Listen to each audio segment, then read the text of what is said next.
Hello, beautiful people. I hope all is well. I hope all is well. Welcome back to another episode of The Single Season, hosted by me, Alison Wellington. I have an amazing guest today who's asking some questions around red flags that women are ignoring potentially, and then also how to make oneself more approachable. So please make sure you watch through the end of the episode, and I'll have some free resources available for you in the show notes. So at this time, I would like to introduce my wonderful guest, Nanette. Hi, Nanette. How are you? Hi, Alison. I am well. I'm so glad that you're here. Yay! Yes. Me So lots of women have asked me questions about red flags. So what is your concern? What's your question? What's going on? My concern is I'm in my mid-30s, still single. I've had success in relationships, but I find myself in this same cycle of being in a relationship, not being in a relationship, still back out there looking.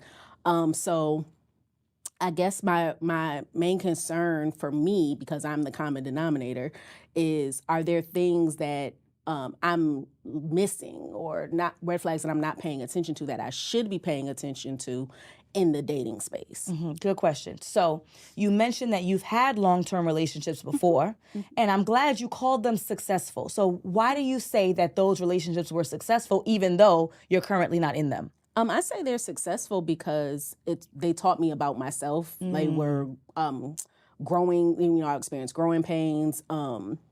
I've learned a lot about the other person, what I want, what I don't want in a relationship.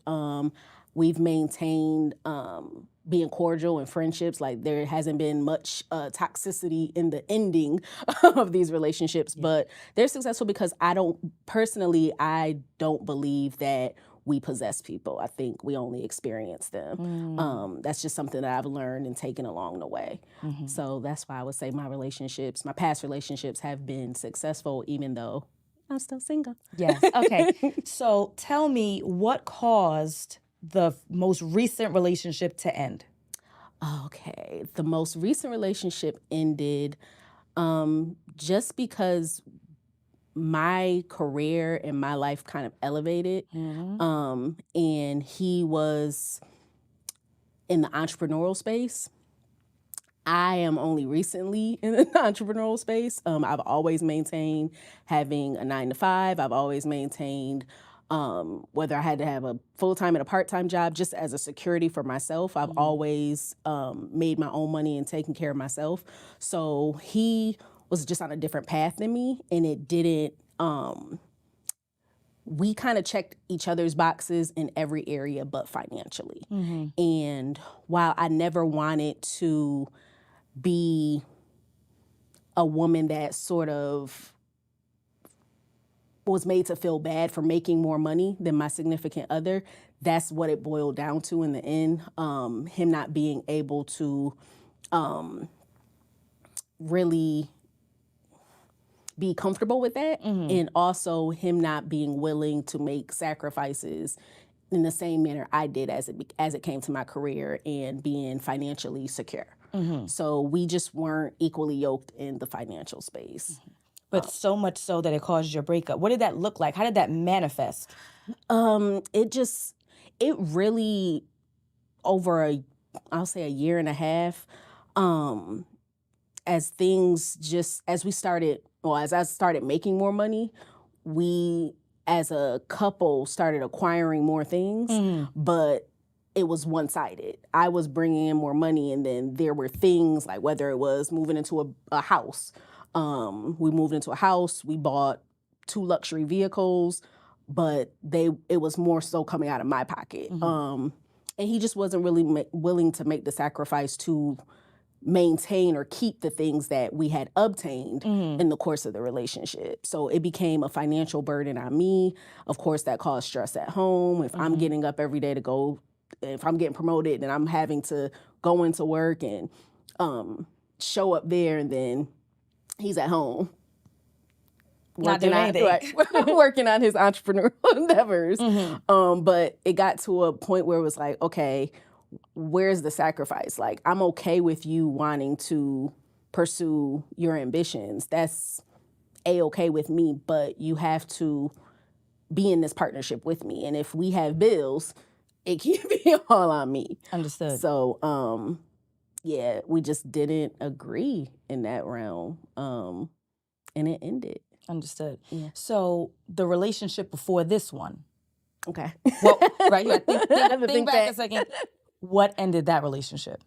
That relationship ended due to infidelity on his part, and him essentially choosing to be with the woman that he was cheating on me with. So, yeah, that one was hard. I re-entered into therapy after that one, after that relationship ended. I harbored a lot of guilt. Guilt? Yeah. How so? I felt unworthy. I felt like past things that I've done, like being young, single, and free, and not really caring about other people's feelings when I was in my 20s and late teens. I felt like I was experiencing relationship karma.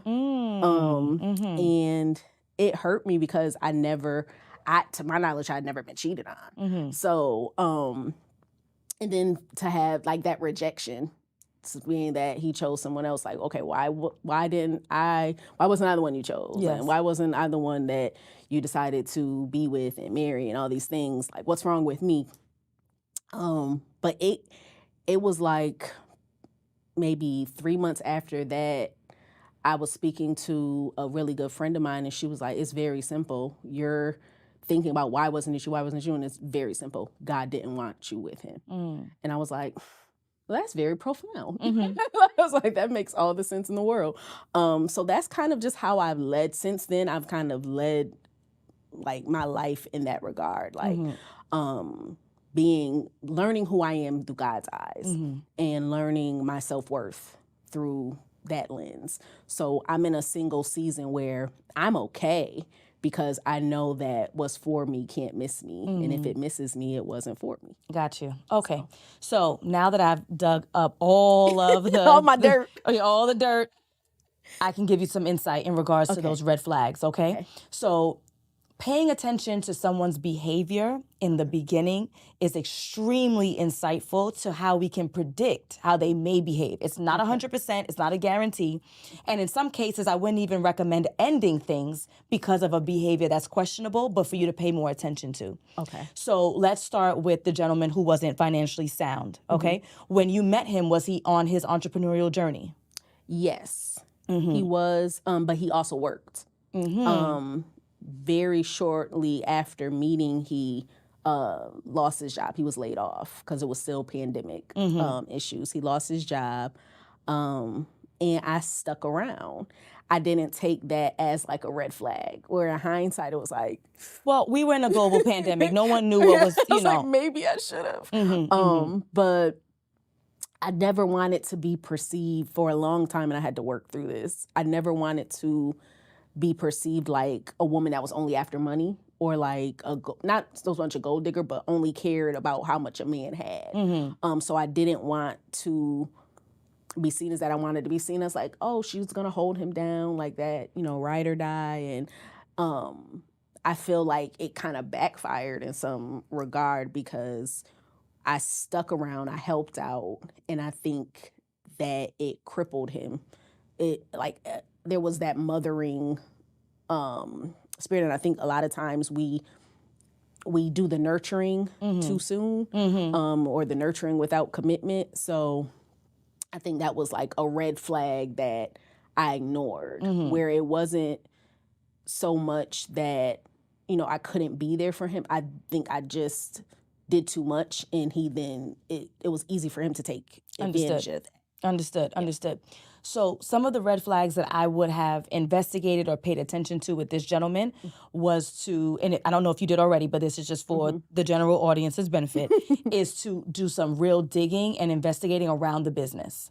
What is the business? What's the business plan? How do you intend on scaling the business? Now, we do have to be careful with our line of questioning, the way that we present it, because we don't want it to be as if it's an interview. Right. It needs to be like, tell me more about this business. And that sounds so exciting. And what does that look like in the long term? And wow, I can see how you can scale this. So it needs to be more of like, I am invested. I care about you and I care about your interests versus let me see your numbers. How much you made? Like you can't be aggressive with it. Because one, it's not even really your business, especially early on. But when we're talking about dating an entrepreneur, that is a dangerous investment.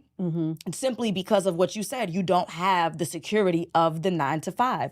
And so the conversation needs to be, well, what is your vision in regards to leaving the 9 to 5? What does it look like in terms of you scaling your business? Do you ever see yourself leaving your job? And if so, what does that look like? So generally speaking, when we're talking about dating entrepreneurs, it does require a little bit more digging and investigation and conversation because exactly what you said, we live in a capitalistic society. Bills are going to be knocking on our door every first of the month.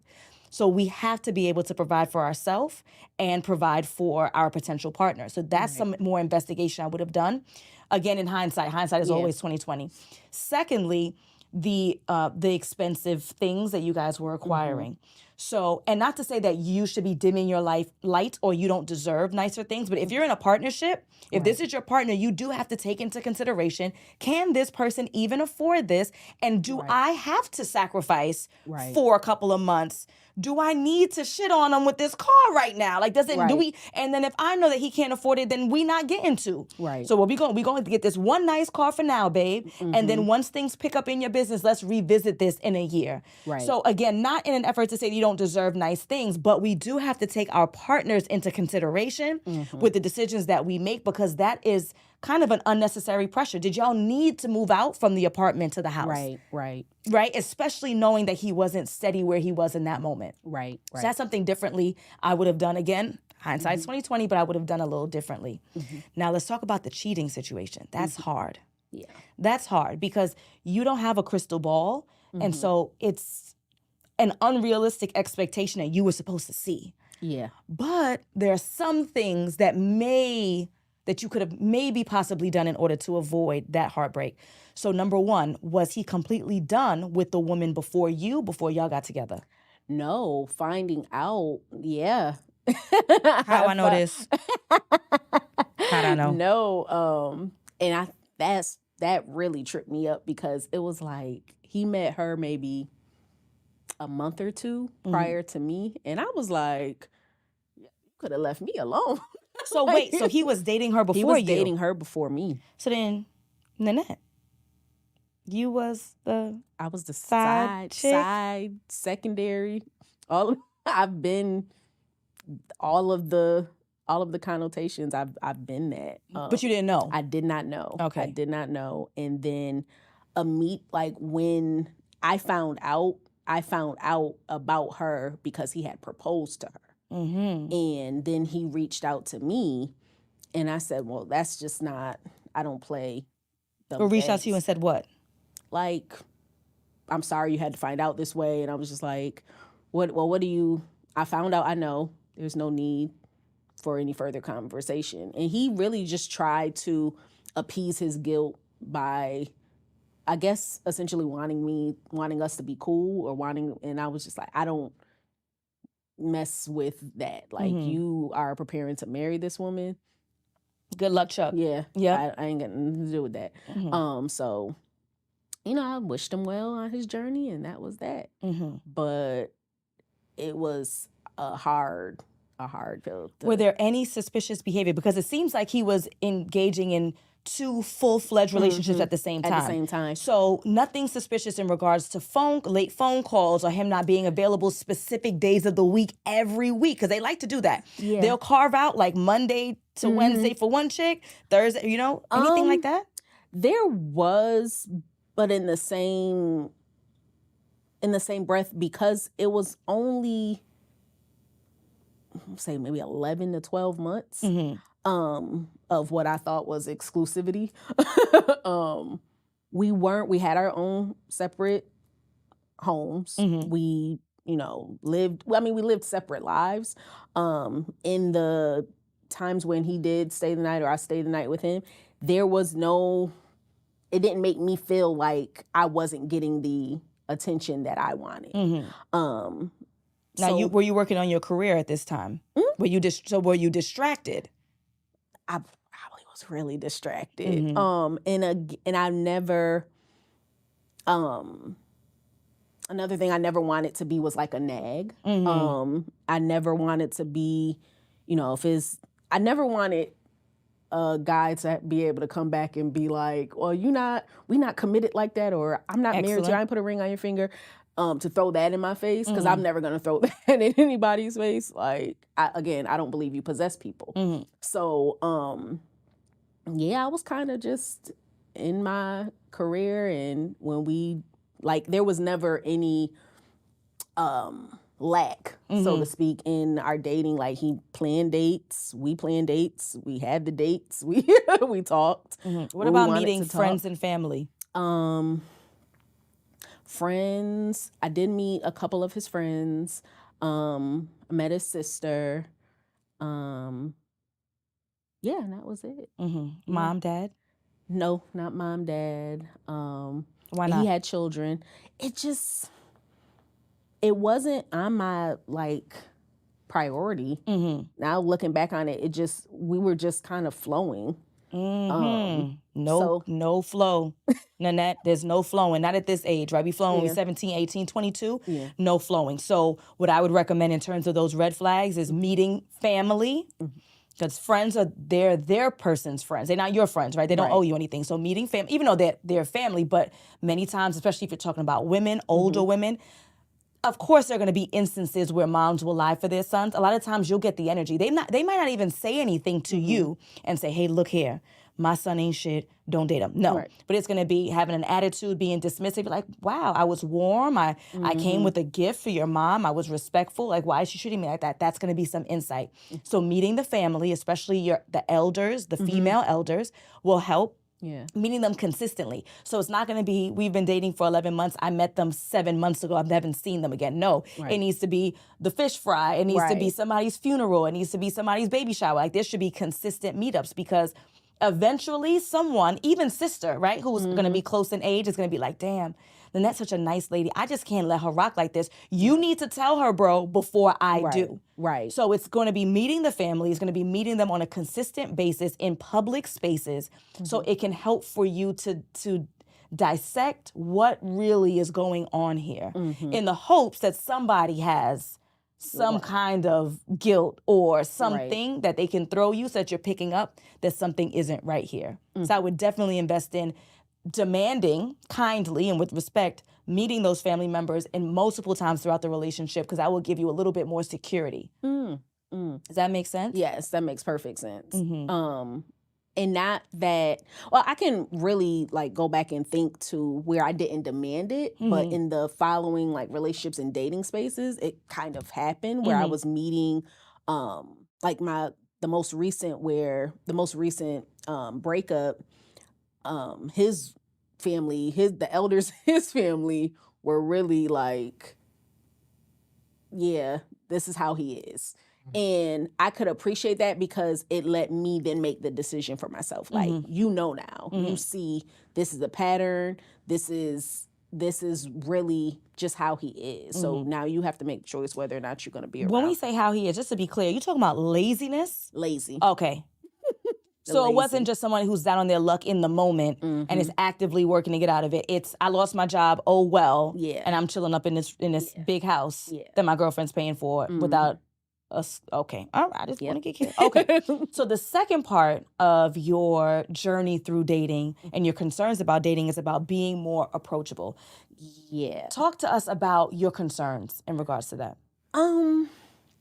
My concerns in that space, I don't have an issue meeting men. I'm very, friendly. I'm bubbly. I'm in a line of work where I'm talking to people every day.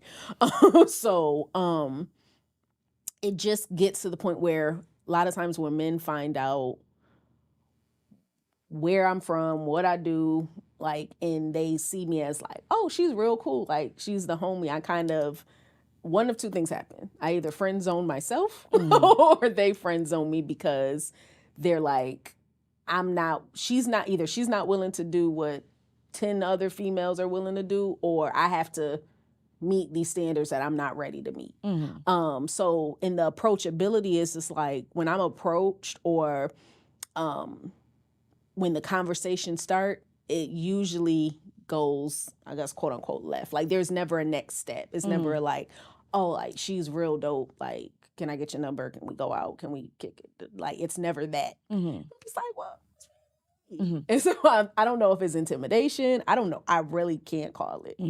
So I wouldn't classify this as an approachability issue because you're being approached. Yeah. It's the next step, Yeah. right? It's after you are approached, then something is going wrong that's not allowing this to develop to a phone call, to a date, so on and so forth. Right. Can you tell me more about the conversation? What do you think is going wrong that it doesn't allow for the natural next step? Girl, let me get your number. I used to think that it was me divulging too much information too soon. And then so I stopped that. And I was, I kept it quiet, but then it was, well, she's stuck up or she thinks she's too good or she's shy and just doesn't, whatever it is. So I was just like, well, what's the happy medium? Because I don't want to divulge too much. And then I've literally been told, like, if a guy asks you what you do, just say you work for local government, you work for the county or whatever. Don't say your title. So I stopped doing that. And it's just not getting to the next step. So I really don't know. I've tried all these couple of different approaches. I do, because of the past situation, I don't like to divulge what I do. I don't necessarily like for me on a date for them to see what I pull up in, what I drive. I don't, I tone it down as far as what I dress. I don't have like designer. I'm not that type of person, but I'm just trying all these different things to see what the issue could be. Because again, I don't want, like, things don't define me. I didn't grow up with that stuff. So like what I make doesn't define me. My titles definitely don't define me. I can care less about that stuff, but I don't want it to be a situation where a guy can come along and think that, oh, well, she got it or she'll take care of it. And I don't have to put in the effort or I don't have to meet those standards. I don't have to do much. That's what I never want the idea to be, because I've come out of that. Right. Like, and it took a lot to come out of that. And I never want to feel like I'm being used. And I just see that a lot of the conversations are really from this space, from the guy's perspective, it's been in their head, like they're the ones that need to be pursued. Like they're the prize. And it can be a little disheartening because it's just like, well, are we looking at this as even, like, you have this expectation that I court you? And it's just, it's a weird space to be in dating now. I've never seen anything like it. Yeah, it's a new age. It's a new age. So I would actually advise you the same thing in regards to the title. I would not advise you to share your title. I would keep it super simple, super easy. I've had clients who were anesthesiologists, which are the highest paid doctors. You like paid, right? And I asked, what are your responsibilities? Obviously, to administer anesthesia. And I'm like, tell me more. And then by the end of it, I think the title that we came up with for her dating app was like, patient communication. Like, it was like, yep, like it's going to be, right, we're going to make it where no one has a clue. They can't Google it. They can't figure it out. Right? So I would recommend that you continue to do that, because you don't want to have conversations with gentlemen who then are looking to date you because of this perceived income, right? So I would recommend that. And you said about a happy medium. So we need to still keep that personality that you have that's natural, that bubbliness on 100,000 and remove work. That's it. So that 100,000, like that personality that needs to be on 100,000 needs to continue. So if it's that bubbliness, if it's going to be sports, if it's going to be what's going on in local politics, if it's going to be, what's going viral on social media, like you still need to be that energetic version of yourself. We're just removing career, work, money, stuff out of the equation. In regards to the car, so the way that you dress, okay, no problem. But the car piece, that's going to tell us a lot. So it's going to be, I'll meet you at for that first date, right? And maybe you're going to park in the back of the parking lot. Right. And if you want, you could arrive 5 minutes early so that no one's seeing you pull up 15 minutes late and then now I see what you're driving, right? Because I understand your concern of not wanting to be used. I will tell you that perhaps we need to start mixing with gentlemen and schmoozing and rubbing shoulders with gentlemen who are in that higher bracket. Right. So that may mean that you have to switch up your crew, adding some new people to the circle, as well as going to the spaces and places where those gentlemen are. So where are they? Because you're about to ask me, well, Alison, where are they then? You tell me. Yeah. All right, where are they? Okay. So I like to divide it into 3 tiers. Okay. Tier 1 is probably where you already are. So if you think about like a pyramid, right? So the bottom layer of that pyramid is what you already do. So it's going to be the kickbacks. It's going to be the game nights. It's going to be the brunch. That's just where you function in the world as someone who socializes. That's not a special place, okay? Half of the people there are going to be men, half are going to be women. So now 50% of the people who are in those spaces won't work for you. Then you have the gentlemen who are left. Some of them are going to be married. Some of them are going to be gay. Like, so we need some differentiation. So we're going to take yourself out of that bottom tier in terms of looking for a guy or a guy to find you. Still go, because those are your friends, but you're going to bring yourself to tier 2. Tier 2 is going to be spaces and places where men are. Okay. You need the ratio on your side. So that's going to be entertaining spaces with male-dominated interests. So sporting events, right? The cigar bar, the sports bar, right? Is going to be the axe throwing and the gun range and entertaining spaces where men are in the majority and women are in the minority. Why? More men for you to choose from. And by default, you look better than most of the people there because most of the people there are men. Okay? Now, tier 1, that's the little part of the diamond, right? The little part of the pyramid is where you needs, with a Z at the end, to be. Okay? This is going to be spaces and places where men are in the majority for serious things. So remember, tier 2 was entertainment. This is serious stuff.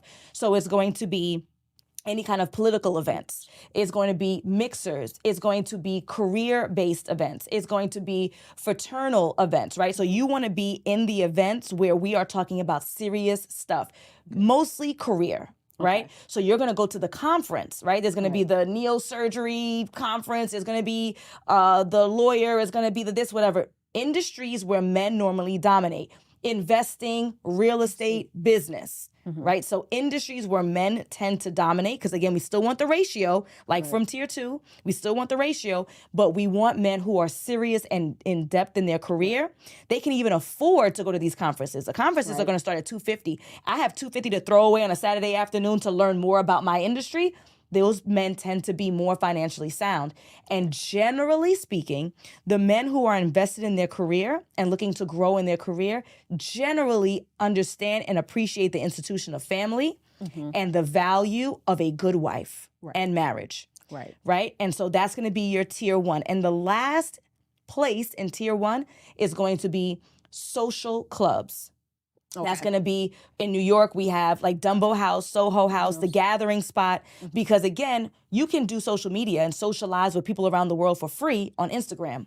If I'm paying $3,500 a year to be socializing with the people who's in my city, that tends to be, and not to sound elitist, but I'm being elitist, kind of the more upper crust types of folks, those who are a part of those types of organizations. So again, it might not be that you find your husband at this conference. It might not be that your husband finds you at this mixer, but it's going to be I'm socializing with the types of people who are like-minded, and I might find his sister. I might find his cousin. I might find his mom. Oh, Nanette, you got to come meet my son. Right? And so we need to start changing who we're around because that will impact the types of people that we date.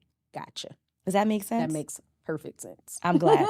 All right, Nanette. So I'm going to ask you as we wrap up, what is one thing that you are going to put into place once we are done this episode? Right now, what are you going to walk out and do differently?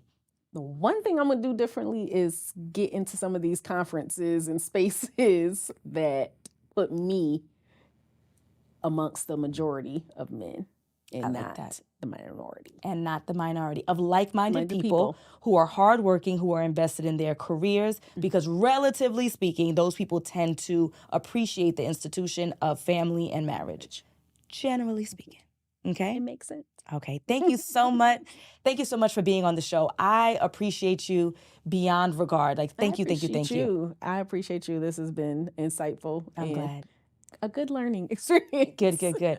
So for those who are watching, who are listening, I hope that you are taking away something so that you can have an impact in your dating experience. If that means that you're socializing with a new circle, you're paying attention to past behaviors, you're asking more questions, and you are kindly demanding that you're around the person that you're dating, friends and family, so you can be sure that you are known, then take something away from this episode. All right, folks, it has been a pleasure. Thank you so much to our guest, Nanette. And Nanette, can you let us know where we can find you, especially if we are an eligible bachelor in the Atlanta area who might be interested in connecting there. If you're interested in connecting, my Instagram is I am Nanette Rochelle. That's I am NANETTERICHELLE.